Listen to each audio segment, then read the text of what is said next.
Morning, स्वागत है आपका। आप देख रहे टाइम्स नाउ भारत। मैं हूं आपके साथ श्वेता श्रीवास्तव। तो सुबह का आपका फेवरेट शो फिट इंडिया का सुपर हिट बुलेटिन लेकर मैं आपके साथ एक बार फिर से हाजिर हूं। और आज देश दुनिया की तमाम बड़ी खबरें हम आपको दिल्ली के नेहरू पार्क से दिखाएंगे। बहुत ही खूबसूरत नेहरू पार्क, यहाँ पर जॉगर्स पार्क भी है जिसमें वॉक करने के लिए रोज लोग यहाँ पर आते हैं बड़ी संख्या में। और हम भी यही चाहते हैं कि आप खबरों से भी अपडेटेड रहें और साथ ही साथ रहें बिल्कुल फिट।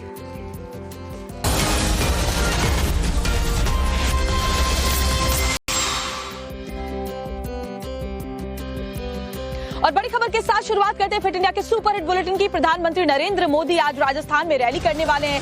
लोकसभा चुनाव को देखते हुए पीएम पूरा जोर शोर लगा रहे हैं। अलग अलग राज्यों में, अलग अलग शहरों में उनकी चुनावी जनसभाएं रोजाना चल रही हैं। आज चूरू में सुबह 10:30 बजे रैली है। कर्नाटक के बीजेपी कार्यकर्ताओं को भी वो संबोधित करने वाले हैं। और वहीं शाम 5 बजे वीडियो कॉन्फ्रेंसिंग से उनका संबोधन बीजेपी कार्यकर्ताओं का कर्नाटक के कार्यकर्ताओं के लिए होने वाला है। राजस्थान में पीएम मोदी की ये दूसरी रैली। 2 दिन पहले कोटपुतली में पीएम मोदी ने रैली की थी। चूरू से देवेंद्र झाझरिया और कांग्रेस से राहुल कसवा उम्मीदवार हैं। चूरू में पहले चरण में 19 अप्रैल को वोटिंग होनी है। 2014-2019 में बीजेपी ने सीट पर जीत दर्ज की थी।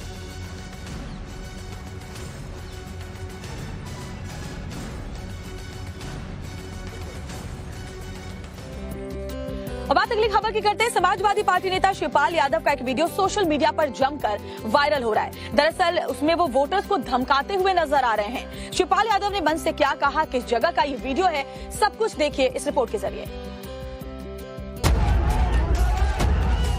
समाजवादी पार्टी के नेता शिवपाल यादव का एक धमकी भरा वीडियो सोशल मीडिया पर वायरल हो रहा है। मंच से एक चुनावी सभा को संबोधित करते हुए उन्होंने वोटरों को ही चेतावनी दे डाली। देखिए, सबको करेंगे, सबको वोट मांगेंगे, सब तक वोट मांगेंगे। हम तो सब तक वोट मांगेंगे हैं, जो देगा देगा। नहीं, अपने लोग तो ही हैं, तो लाखों से जिता देंगे। अपने तो हैं, सब देंगे वोट, सब देंगे वोट। और अच्छा बताओ, दें तो दें, नहीं देंगे तो फिर पहले तो वोट दो, नहीं तो फिर हिसाब किताब भी होगा।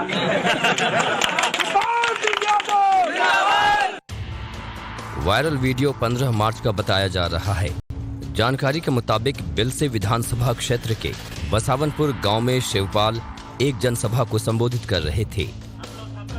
वायरल वीडियो में शिवपाल सिंह यादव के साथ उनके बेटे आदित्य और सहसवान से सपा विधायक ब्रजेश यादव भी दिखाई दे रहे हैं। इसी दौरान मंच से शिवपाल यादव ने वोटरों को धमकी दे डाली।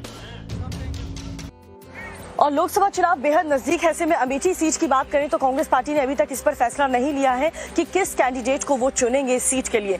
गांधी परिवार की हमेशा से मांग इस सीट से होती रही है, लेकिन एक शख्स को लेकर के सियासी हलचल काफी तेज है। तो जिस शख्स की चर्चा हो रही है वो गांधी परिवार से जुड़े हुए हैं और साथ ही अमेठी से खुद चुनाव में उतरने की पैरवी भी कर रहे हैं। लेकिन कांग्रेस ने इस पर चुप्पी साध रखी है। कौन है ये शख्स और क्या फैसला इसको लेकर हो सकता है, सब कुछ देखिए इस रिपोर्ट में।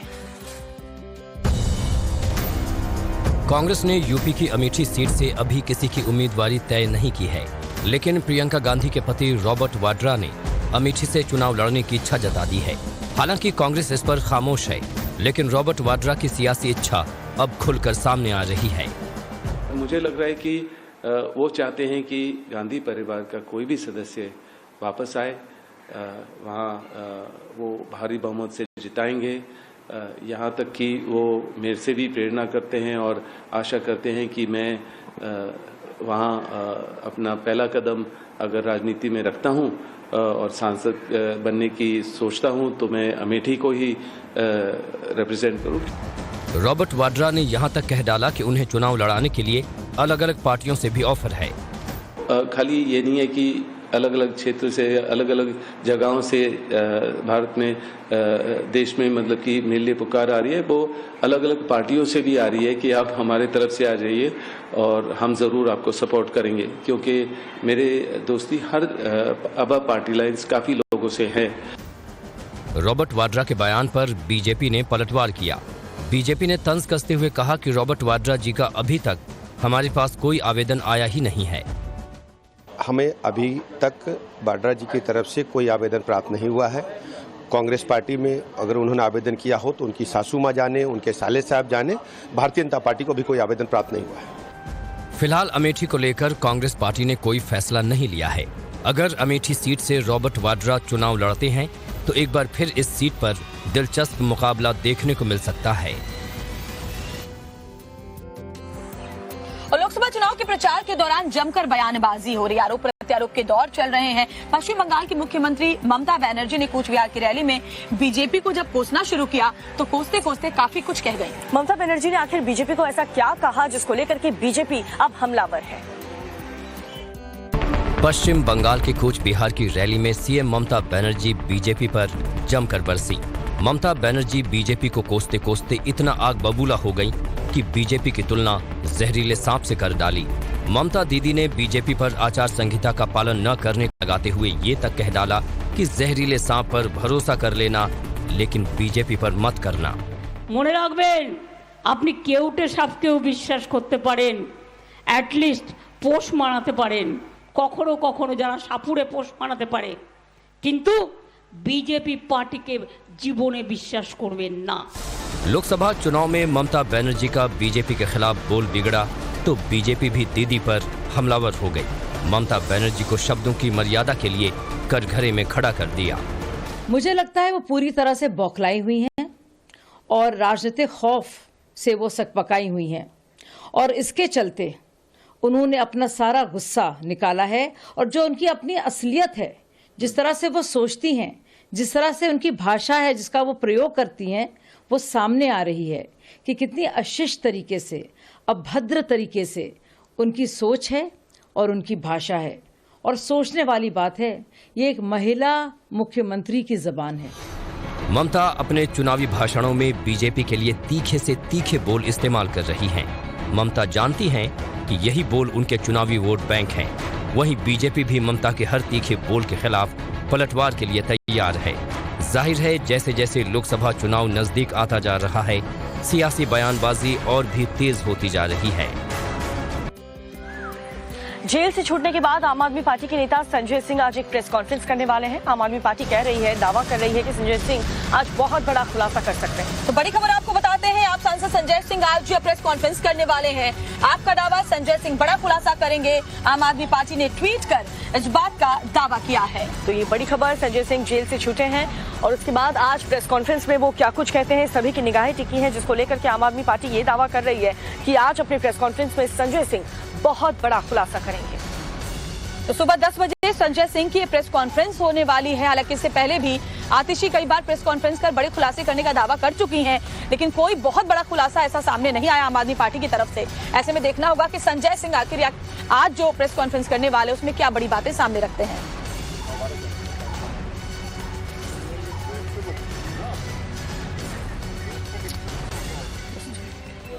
एक बार फिर से आप सभी का स्वागत है। इस बीच एक बड़ी खबर आपको बताने जा रहे हैं। लोकसभा चुनाव से ठीक पहले असम पुलिस ने एक बहुत बड़ा एक्शन लिया है, जिसमें नशीले पदार्थ की खेप को असम पुलिस ने जब्त कर लिया। तो 210 करोड़ की हेरोइन जब्त की गई है। एक तस्कर भी गिरफ्तार किया गया है। स्पेशल टास्क फोर्स और पुलिस का ये जॉइंट ऑपरेशन था, जिसमें ये बड़ा एक्शन लिया गया। बताया जा रहा है नशीली दवाओं की खेप ले जाई जा रही थी, जिसमें 210 करोड़ की हेरोइन भी शामिल थी। तो बड़ी खबर आपको बता रहे हैं, चुनाव से पहले असम पुलिस का एक्शन, नशीली दवाओं की खेप बरामद हुई है और साथ ही इस पूरे मामले को लेकर के एक तस्कर की गिरफ्तारी भी की गई है।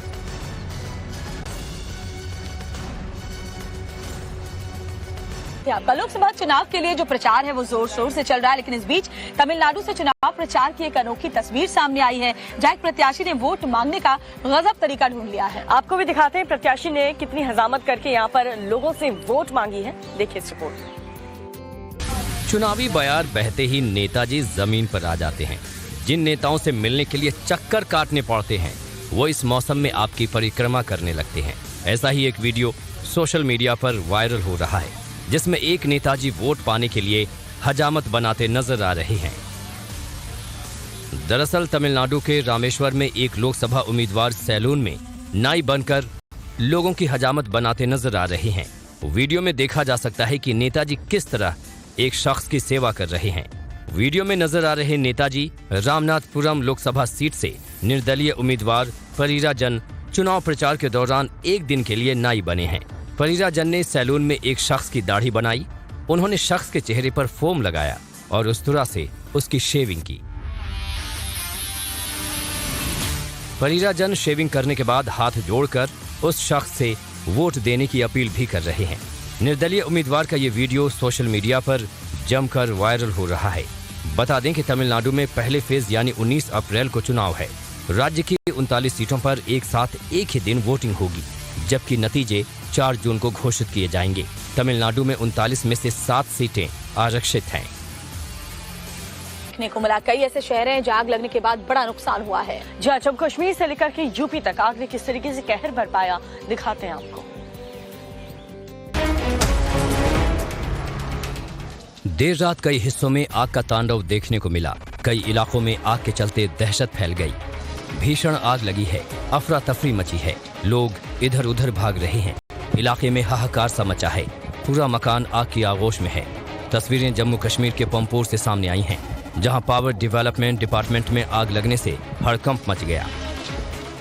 अचानक लगी आग इतनी तेजी से फैली कि पूरा डिपार्टमेंट कुछ ही मिनटों में जल उठा। आनन फानन में स्थानीय लोगों ने आग की सूचना फायर फाइटर्स की टीम को दी, लेकिन फायर फाइटर्स की टीम को मौके पर पहुंचने में कुछ देरी हुई तो सेना के जवानों ने मोर्चा संभाला और स्थानीय लोगों के साथ मिलकर आग पर काबू पाया। हालांकि सेना के एक्शन के बीच ही फायर फाइटर्स की टीम भी मौके पर पहुंच गई। देर रात आग की एक और घटना की तस्वीरें देखिए। पूरा इलाका आग से धधक रहा है। आग की लपटों से पूरा आसमान सुर्ख लाल हो चुका है।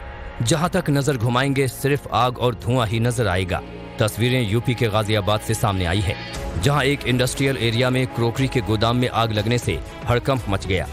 आग इतनी तेजी से फैली कि पूरे गोदाम को स्वाहा कर दिया। आग इतनी विकराल थी कि मौके पर फायर फाइटर्स की 14 से ज्यादा गाड़ियां पहुंची और कई घंटों की मशक्कत के बाद आग पर काबू पाया गया। आग लगने की वजह से पूरे इलाके में धुआं लोगों के लिए परेशानी बना रहा। गोदाम में रखा लाखों का सामान जलकर खाक हो गया। हालांकि ये अभी तक साफ नहीं हो सका है कि गोदाम में आग कैसे लगी।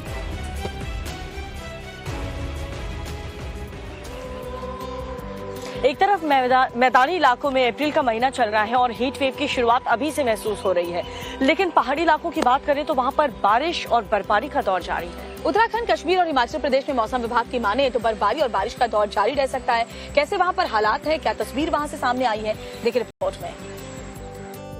देश के मैदानी इलाकों में हीट वेव का कहर शुरू हो गया है, तो वहीं उत्तर भारत के पहाड़ी इलाकों में बारिश और बर्फबारी का दौर जारी है।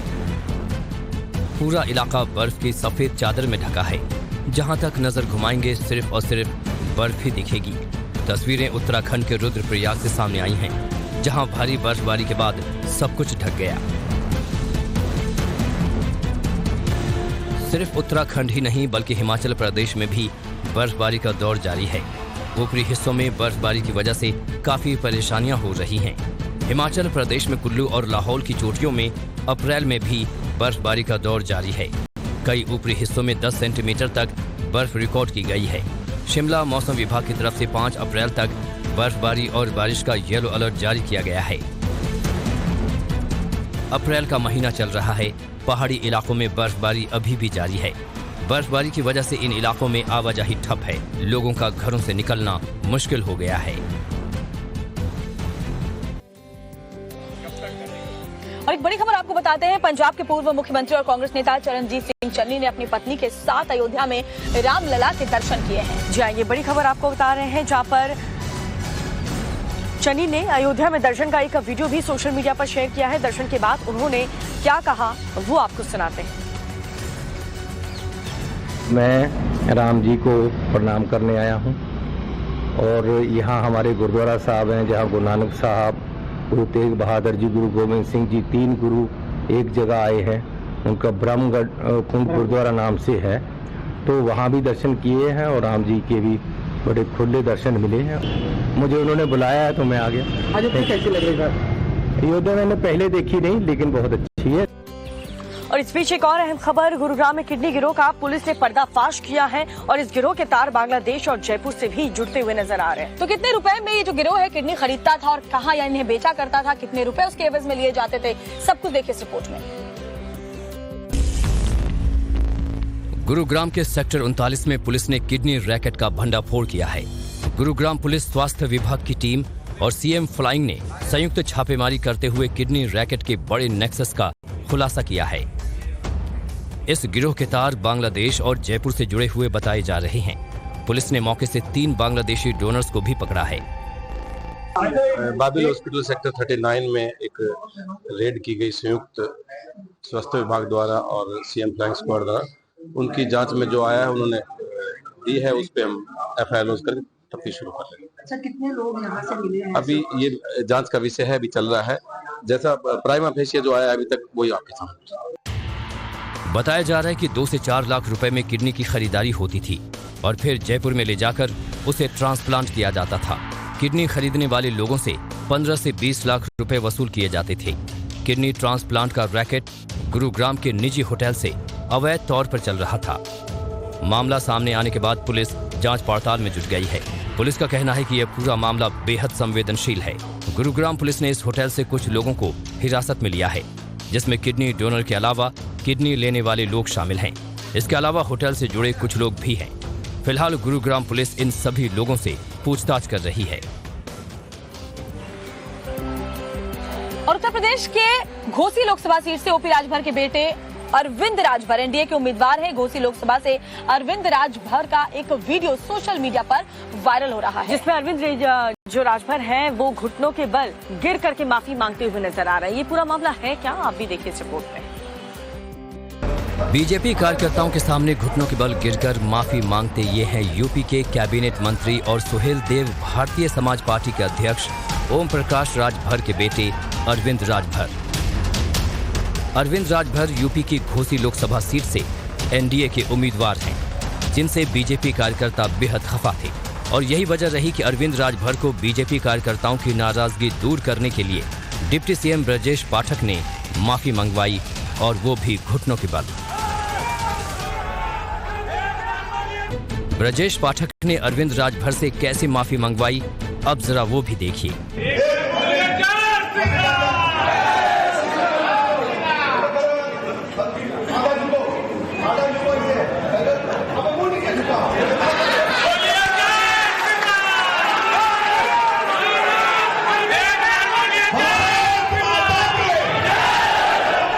अरविंद राजभर को आखिर बीजेपी कार्यकर्ताओं से घुटनों के बल बैठकर माफी क्यों मांगनी पड़ी, अब इसकी वजह भी जान लीजिए। दरअसल 2022 के विधानसभा चुनाव के दौरान अरविंद राजभर ने बीजेपी पदाधिकारियों और कार्यकर्ताओं को गाली दी थी, जिससे घोसी लोकसभा के बीजेपी पदाधिकारी कार्यकर्ता नाराज चल रहे थे। अब एनडीए का उम्मीदवार होने के चलते डिप्टी सीएम ब्रजेश पाठक ने कुछ इस अंदाज में अरविंद राजभर की बीजेपी कार्यकर्ताओं के साथ सुलह कराई है। अब देखना होगा कि लोकसभा चुनाव में यह सुलह काम करती है या नहीं। और इस बीच एक बड़ी खबर, सीएम योगी आदित्यनाथ आज बागपत और अलीगढ़ के दौरे पर हैं, जहां पर वो चुनावी रैली को संबोधित करने वाले हैं। आज सुबह बागपत पहुंचेंगे सीएम योगी। आरएलडी अध्यक्ष जयंत चौधरी भी उनके साथ मौजूद रहने वाले हैं। प्रबुद्ध सम्मेलन को संबोधित करेंगे मुख्यमंत्री योगी आदित्यनाथ। एनडीए गठबंधन के प्रत्याशी राजकुमार सागवान का प्रचार करने वाले हैं। अलीगढ़ में भी सीएम योगी आदित्यनाथ की जनसभा होने वाली है। तो बड़ी खबर आपको बता रहे हैं, एनडीए गठबंधन के प्रत्याशी राजकुमार सागवान का प्रचार करने पहुंचेंगे। वहीं गभाना कस्बे में 2 बजे रैली करेंगे सीएम योगी आदित्यनाथ। तो ये बड़ी खबर आपको बता रहे हैं, जहां बागपत और अलीगढ़ में आज सीएम योगी मौजूद होंगे।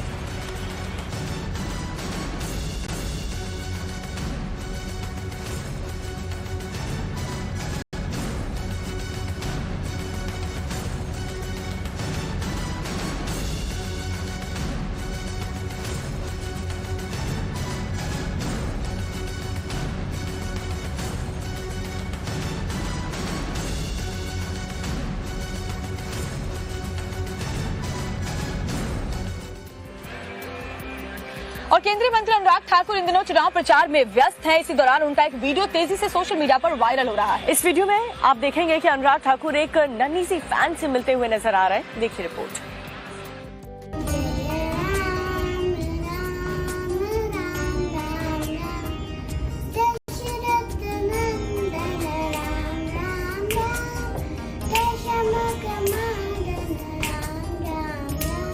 गाना गाती हुई ये क्यूट बच्ची इन दिनों काफी वायरल हो रही है।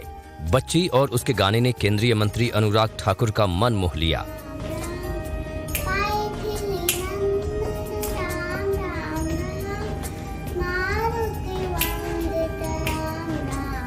केंद्रीय मंत्री अनुराग ठाकुर इन दिनों चुनाव प्रचार में व्यस्त हैं।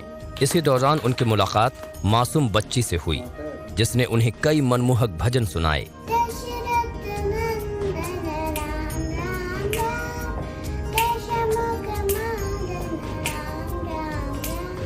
वायरल हो रही इस बच्ची ने केंद्रीय मंत्री अनुराग ठाकुर को फेमस भजन राम आएंगे भी सुनाया।